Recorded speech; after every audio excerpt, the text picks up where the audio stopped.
시청자 여러분 안녕하십니까? 민주노총 뉴스 서재현입니다. 5월 6일 민주노총 뉴스 시작합니다. 지난 뉴스에서 예고드렸듯 5월 1일 전국에서 노동절 대회가 열렸습니다. 약 2년 만에 진행된 공식적 집회인 만큼 더욱 다채롭게 진행되었습니다. 그 뜨거웠던 현장으로 함께 가보시죠.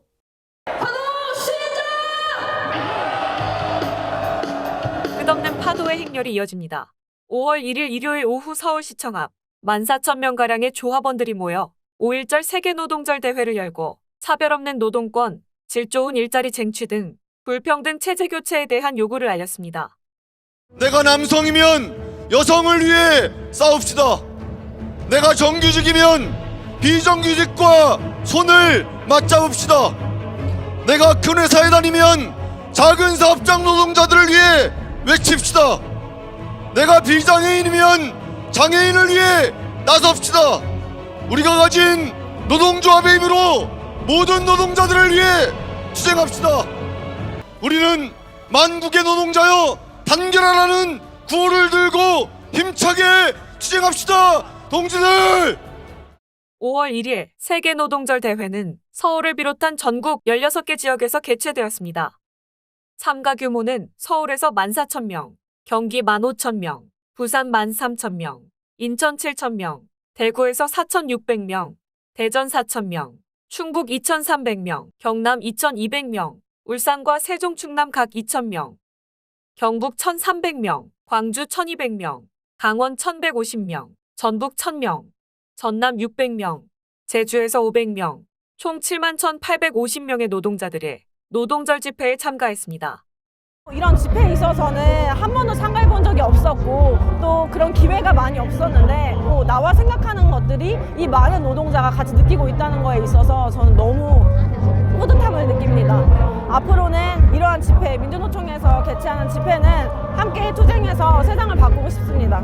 6일 지방선거의 진보 단일화 후보들 또한 전국 각 지역에서 함께하고 지방선거 승리를 결의했습니다. 서울 지역의 본대회는 민주노총 서울본부와 16개 가맹조직 대표자의 결의문을 담은 대회 선언문 낭독으로 마무리됐습니다. 본대회가 끝난 후에는 지역별 주요 거점을 따라 행진이 이어졌습니다. 조합원들은 각각 산별노조의 요구를 담은 다양한 피켓과 현수막을 들고 구호를 외치며 시민들에게 민주노총의 요구를 알렸습니다. 오늘 노동자대에서 외쳤던 노동자의 요구를 윤석열 정부는 노동 정책에 적극 반영해 주시기 바랍니다.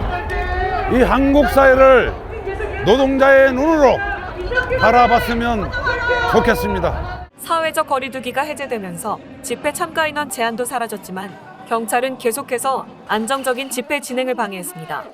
민주노총은 5월 1일 세계 노동절 대회를 시작으로 6일 지방선거, 최저임금 투쟁과 함께 다양한 산별 투쟁을 모아서 윤석열 정부 출범 이후인 7월 2일 올해 최대 규모의 민주노총 결의대회로 투쟁을 이어나간다는 계획입니다.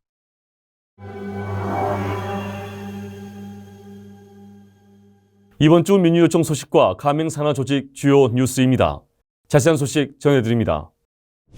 선거 때마다 현장에서 진보정당 후보들을 단일화하라는 이야기는 늘 나옵니다. 요즘 지방선거 과정에서 진보정당 후보 단일화 바람이 불고 있습니다.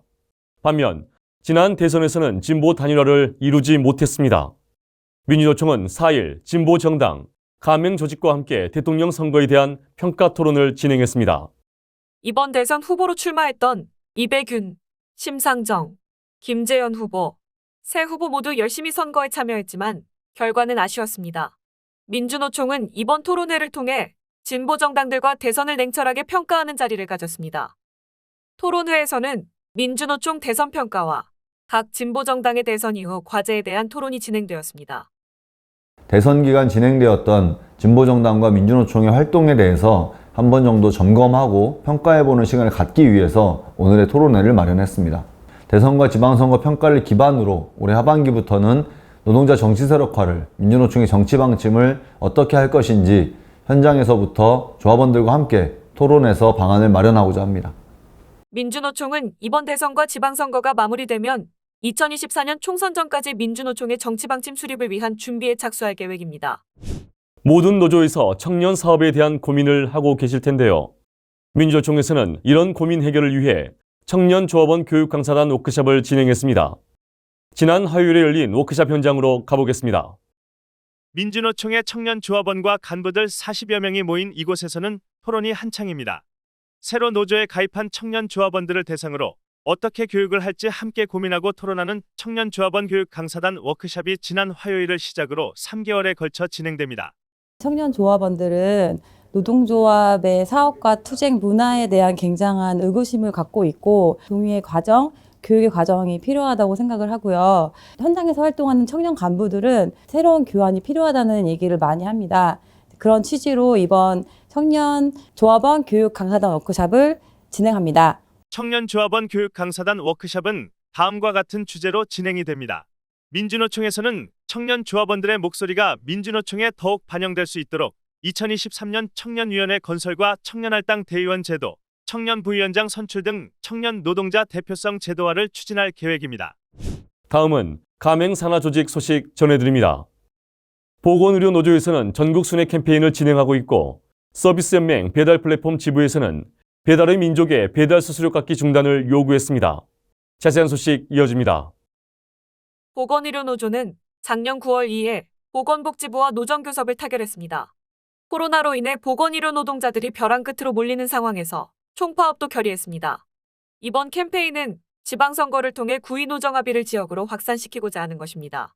불평등 해소를 위해서 공공의료 확충, 의료인력 확충을 지방선거에 출마한 모든 후보들이 최우선적으로 공약화하게 해서 지방에서부터 공공의료에 새로운 바람을 일으키고자 합니다. 한편 보건의료노조는 호남권과 대전, 충남, 대구, 경북 등지에서 캠페인을 진행했으며 5월 17일까지 전국 순회를 이어갈 예정입니다. 배달의 민족 앱 하나만 있으면 언제 어디서든 편하게 음식을 배달시켜 먹을 수 있는데요. 그런데 배달 노동자들의 배달료는 정확히 책정이 안 되고 있습니다. 서비스 일반 노조 배달 플랫폼 지부는 지난 월요일 배달의 민족 본사 앞에서 300대의 오토바이 행진을 진행했습니다. 이들은 행진을 통해 배달 수수료 깎기 중단과 배달 수수료 책정 알고리즘 정보 공개를 요구했습니다. 작년에 저희와 배달의 민족하고 내비게이션 실제 거리대로 배달료를 측정하는 그런 협약을 체결했었습니다.